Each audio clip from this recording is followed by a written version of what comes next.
they're picking heroes. Here we go, Chessie Lone Druid. Okay, here we go. EG versus Complexity. Game 1 is underway. Everyone's managed to grab their heroes, got themselves in. We have talked about the drafts and stuff before. We had that little bit of a break. Hopefully, you ladies and gentlemen still Double mid ward, but that is their most vulnerable lane for sure. I mean, as you said, unlikely that both get dewarded. Which one would you say is more likely to be dewarded by EG? Left side one. Easily. The left side one's the more common. Yeah. The one on the right side doesn't give as good a vision either. It's going to just kind of doesn't spot. Quite catch out the rune, does it? No. No, yeah. But it does give some potential cover mid, mostly for the right side ramp approaching mid lane. That's where it's going to get the value. So, we'll see how the mid lane goes. Limp usually does quite well in the mid lane. But with these two supports on the enemy team, it's going to be a little scary. And Bulba as well. He's just going to be AFK jungling with Night Stalker right now, which means that he can easily transition in some of these fights as well. I was going to say, I mean, what do you think about this decision? Is this the way to play as a Night Stalker this game? You just don't bother wasting any time in the lane as level 1? You try and get the faster levels in the jungle? Yeah, one of the things I pointed out in the draft are like, in order to be able to kill a hero like Night Stalker with a long disable. And in the meantime, Z-Freak's going to go get experience in the offlane, which is he continuously does. They do this very, very often on Complexity. And I was going to say, this is the thing as well, though. I mean, Z-Freak obviously, he's actually going to get rolled into here. He's fine now. Yeah, I was going to say, he's fortunate that he got the level 2 there. Obviously walking around with that arrow at the start. If Fear would have found him a little bit earlier, he actually could have just chased him all the way down. Certainly with that Orb of Venom, for sure. I think we've seen Bulba do this before. He plays it very, very nicely in the jungle. We can expect incredibly quick levels from the man on the Night Stalker. Swindles as well, though, with this Beastmaster here, playing very, very safely. And as you said, that's going to give space to both of the safe lane as a mid lane. Fear rolling in, doesn't quite connect the slow onto Limp. So Limp's going to be fine for the time being. Did he even put a boulder down for that one, or the remnant? No, I don't believe he did. I'm not sure. It seemed a little bit slow there. But you gotta hit that extra nuke because it's off for damage.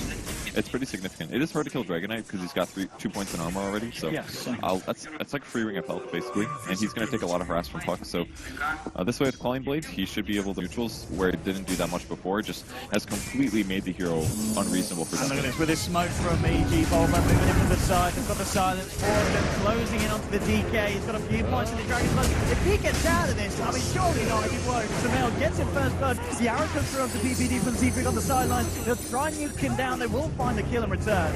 But nonetheless, that is EG with the first blood onto that mid lane DK. So they'll be very, very happy with that opening. I like how they set that up as well. They attacked while it's still daytime, so he didn't necessarily anticipate the Night Stalker from being there. He might actually get a work kill. Yes, with this DD, I think we could see each punch. 117. Fear joins the cause as well, and Hansken. Well, they save themselves from magic, but not from the punches. They'll find themselves another. Now, eyes on Fear. Complexity, they found the trade on the mid lane spot club. Maybe they can find a trade here as well, and they do. They'll get themselves one back in return. So already we're seeing how well Complexity do react to what EG is able to do, but at the same time, it is EG kind of just slightly coming out top in terms of the kills. And bottom lane, Owie moves in. We were talking of Z-Freak earlier, but this time getting outplayed by the Morphling. A solo kill for Owie, who's already having a very nice time in the lane. That is not who you want to be giving away a free kill to. He did that so perfectly AOI though, because he waited until the arrow was very close to hitting him to make the bottom think, oh, I actually got him, this is going to work. But he waveforms through it at last moment and is able to kill the Mirana. Another thing about the mid lane gank with Night Stalker getting killed on the Oracle, I don't know if the Oracle's first skill was up or not, because it does remove the DD. He removed it right before he died. Might have been the long cooldown on that, but that could have kept him alive. There's more here. He's been for the Dragon Form. There's 4 of them. Hansken is dead to try and save him. Swindles rotating as well with the wrong to Samel. Maybe Complexity can turn it. With a frostbite from PVD, holding Swindles in place. Swindles will back up. Samel digging low. He's going to go. He's going to get nuked down there by Hansken. Eyes onto Bulba. Can they try and find themselves a second here? Limp coming up to the high ground. He might not even need it. One more touch to do it. He'll pop it just to make sure they do get themselves another kill. Arrow coming forward. PVD jukes it out. Complexity hitting back hard there in the mid lane. And Mimop Pit playing around here on the back. Swindles will keep himself away, and Fear, he's got to roll. He has got to hide. No TP for 15 seconds. And you can see this DK going to look to try and close him up.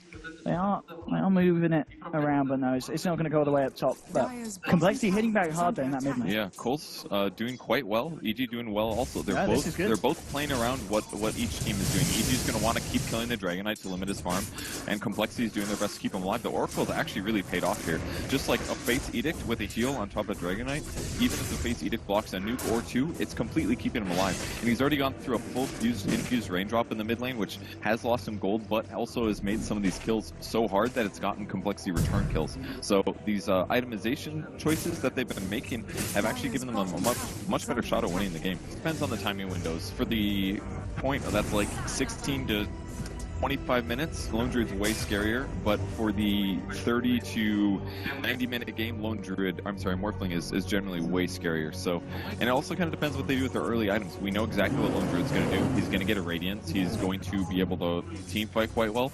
But the difference between the two here is that Morphling can get solo kills a lot better than a Lone Druid can.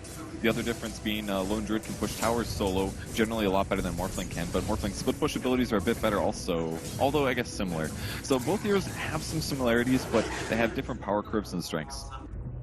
And look at the smoke now from Complexity Z-Freak. Hanscan looking to rotate around the top lane to help out Jesse. Bulba's there. Fizz on the sidelines, and already Bulba being initiated on. There's the setup. Arrows to follow through. Fear will throw the boulder down. Bulba, he's going to be able to walk this one up a little bit too tanky for Complexity to break through the health bomb. Yeah, the only way that works is if Z-Freak's sitting so far away that he gets like a 4-second arrow or something like that. Because at some point, it's just going to work. In the lane, Samel making a move in onto Limb. Fear going to miss the roll in, and there's going to be a reaction from Complexity with the Roar onto Samel. The arrows fall through, they'll take down the puck.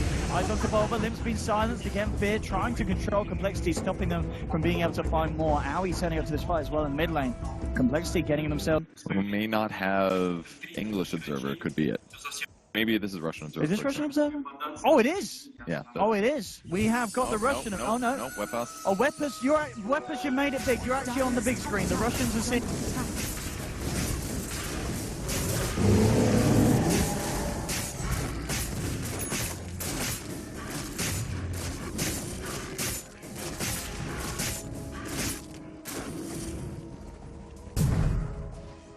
Dire's top tower is under attack. Dire's top tower has fallen.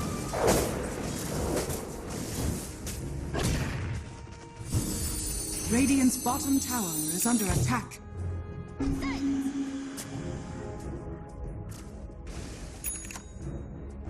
Okay. What's happening? Fill me in. I believe he is. Oh, that's the Radiance pickup. I'm pretty sure.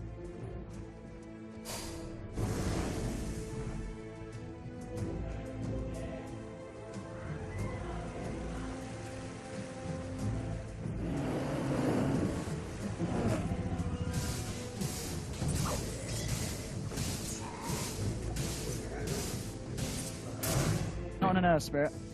As Close tower up at least. It's really hard right now. And that was the bear TPing back actually. Just the bear. Kind of a cool thing that not enough players do. You can use TP scrolls on your bear. So he sends it back and now he can refall. It's like free boosted travel actually. It's really amazing more teams don't do this. Oh, I think he killed him there. They'll certainly be happy with that gold. Alright, easy gold hit. That's like a hero kill for AOI here. 300 gold, yes please. So there's the resummon that stops the split push more or less. Still okay for Complexity. I think they're relatively arbitraging that. But if the bear going for a 2-4 build, actually, he's just not even getting his ult, which I don't think is terrible. I mean, there's so many stuns, there's good ways to set him up. He just needs to spam his 2 skills as much as possible. Split on attack speed, limit damage, help him. Well, look at this, here's the push. What are you going to do to stop it? Lim jumping in on PvD with the arrow to follow through. It's not even going to be needed. He gets taken down by Swindle's Axis. That looks to focus on Lim, jumping in with the silence revolver, trying to chase down his DK. It's a lovely magnetize from Fear, forcing Complexity to back up, but they've already found themselves the tier 3. The bottom rack's now exposed in Complexity, getting away with this aggression, and it feels like EG are struggling to hold them back. Well, they can kind of come back if they get healed up here, and that's what they're going to do. Because they know the ultis, some ultis were used, magnetized. The only thing Fear could have done differently there, which would have been super next level, if he could have punched the Crystal Maiden away, and she wouldn't have gotten arrow comboed. Yeah. That's the only thing I can think of. That or Force Staff. PPD was definitely out of position. He's back alive, though. He's building a Force Staff of his own. He did that to buyback, but he's got enough items where I don't think that's too ridiculous. Looks like Complexity going to back up. He sees the line drawn here from PPD. He wants to try and make a wraparound happen and try and cut Complexity off. He feels the Complexity are going to be kind of sitting around this area, but it's not going to be the case. Complexity are backing up. So we'll see if EG are able to find this, but at the same time, this could be them walking up into the high ground against the side of Complexity already coming back in. So let's see how this goes down. Fear, he's going to move around. Who's going to spot who first? Samel moving in, trying to go about now, backing out. PPD's been left behind again, and PPD, he'll get punished for that. he was the one to call the play. He will be the one to pay for that play, as it doesn't work out. Morphling wasn't in the area. He would have had to TP to the tier 2, so that means that if he starts TPing as PBD dies, there's no way the fight goes well. So he's just going to keep pushing out bot lane, and they have to be able to take on this aggression. But COL is hitting a huge timing right now at 23 minutes. Yeah, this really is kind of... They are trusting in Aoi big time. They're going in straight bottom. The creep wave is going to go high ground mid, which means that they can start hitting racks. And with the necro units, then the bear is going to fall pretty quickly. EG, they're going to do to stop this. They brought Aoi back. He is there to try and help them hold off, but they've already lost the melee rack. Aegis gone. We have it. Full set of racks down on the bottom lane. 23 minutes in. Not good for EG at all. He is going to be able to kill some necros so he gets some free gold, but catching somebody on the back line is going to be tough. They're all sticking pretty close together. They've got Oracle way in the back if somebody is getting bursted. So EG focusing somebody right now just doesn't look possible. They've got to wait until they get Ags on Night Stalker, E-Blade on AUI. That's the only way they win this. Then that's the thing, is that going to come soon enough? Because this is looking terrifying now, the lineup of complexity. The fact that you look towards Chessie, he's got 4.5k on his lone druid, so the Assault Cuirass is going to be pretty much done for the next push. There's a BKB nearly finished on the Dragon Knight. I mean, when you add those two things together, how do you then stop Lim from Chessie just moving up to the base and just pushing down another lane? You got to hit the back line. That's the only way at that point. And they can do that. They can wrap like a Night Stalker Morphling replicate around the back, jump in, one-shot somebody. He's almost got the item. He's about 400 away, so it's not game over for EG by any means. It's just they're definitely on the back foot. They're going to be living on farm. This is such a great time. You know, Blink picked up on Swindles. You've got the Pipe now on Z-Freak. Vlad's on Swindle. They've literally got everything. AC is done. BKB is done. Let's go. At the same time, there we go. A couple of big items for EG. They've got the Ags, and they have got that E-Blade. So as you said, you know, they are going to be looking to burst down some of the backliners, and certainly with that combination of the vision and the nuke potential of Aoi, they can do that. I don't know, man. With this Pipe on Z-Freak, and he's got 4 points in his leap as well, so it kind of functions similar to a Blink Dagger. He can jump to where his allies are, pop the mech Pipe. If he uses these items to keep people alive, kind of set. And same with Oracle. His second skill stops all magic damage for 3.5 seconds. If he sees AOI approaching and the E-Blade comes out, he knows what's going on. If he's just slightly fast, he's going to use 50 mana on a 13-second cooldown to completely nullify the advantage that Morphling puts out. So the fact that Morphling was picked in this game... Oh, what? No way! Z-Freak! With that arrow from a mile off! Oh my goodness! Oh my!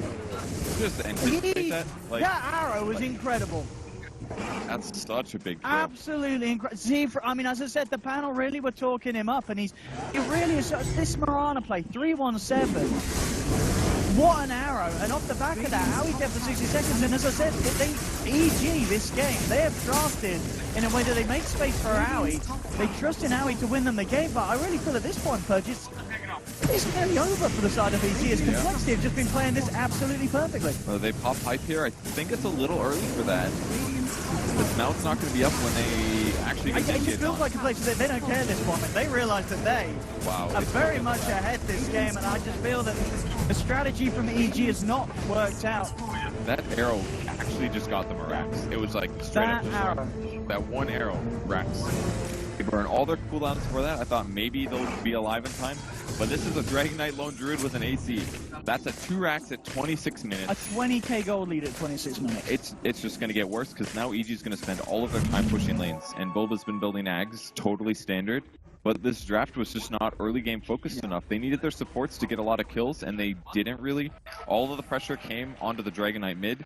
Maybe they should have done some offlane ganks. Maybe they should have ganked jungle looking for Beastmaster, for example, but they just didn't get the value out of their heroes, and now EG's going to sit in their base a lot. Like, they'll make replicates with Morphling. He's going to go look for heroes to kill. But as we see every single complexity game, these guys are going to 5-man till the game ends, and they've got the racks advantage to easily be able to do that. And that's the thing as well. EG, their lineup, really the best at pulling out stronger creeps, are they?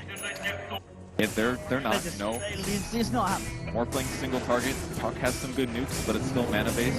And look at this point as well. You know, you look at Chessie. He's just picked himself up a hood. You know, just this. You know, certainly. How are you killing this lone druid? I really don't think you are. He's even got a cloak on his spear prayer, so he's going full magic resistance. This Greaves done on Z-Freak as well. Okay, he might even make another Pipe on lone druid. Honestly, I think it's absolutely worth it. It's worth it this absolutely. game. They've got a huge Rax advantage. If they just go high ground and then they pipe, the Pipe dies, and then they do their second Pipe, that's 800 HP to everybody on their team. That's a stacking 10% magic resistance. So I think that stacks not 100%. But even if they get just the barriers for the 2, massive advantage. And they have an Oracle on the back of that with a Glimmer Cape. Like, how do these guys even die? AY actually just E-bladed a creep. That's the most useful thing he can do with an E-blade right now. This is obviously going to be frustrating for EG that they found themselves in this position. I mean, they're still battling on, but I don't know how they swing this round. I feel it's going to be Complexity kind of running into them one by one. Because when Complexity fight as a team, we've seen this game how well they can come out on top, and they have. To the point that they are at this point where they are so far ahead of the cores of EG. Will COL do something amazingly, slightly a bad idea and therefore unpredictable? They could smoke into the Nightstalker ult. They should probably wait. They're gonna go down. Go on. Limp trying to close the gap onto Boba, can't quite get the Dragon Tail out. Somehow looks to catch at the back line. He does get a 3-man dream for Fear rolling as well with a Magnetize. Maybe this is the fight for EG. Can they do it? Swindle. Look for the roar, but Alex Lincoln is going to block it. Limp jumps onto Fear. He'll be the first casualty of this fight. They'll take down one. And as we're seeing with the pipe, the Magnetize, the magical damage is done nothing. Complexity still walking around at full HP. PPD tries for an arm, but they've already lost Boba on top of Fear. PPD's going to go down as well. So now he's got to get himself out of here. Oh, he's in for it, okay. He's actually trying to go with the double bluff there. It might actually work out. GG's cool. It is all over Complexity. Just what a performance. Just AG never were able to get their lineup off the ground. You can see what they were trying to do here with the Aoi morphing. It worked before, I believe it was against VP. I mean, Complexity are not they're just not going to sit in that fight at all. They're going to stop it and They're what a way, what a draft, what a lineup, and the item pickups as well, though. Yeah,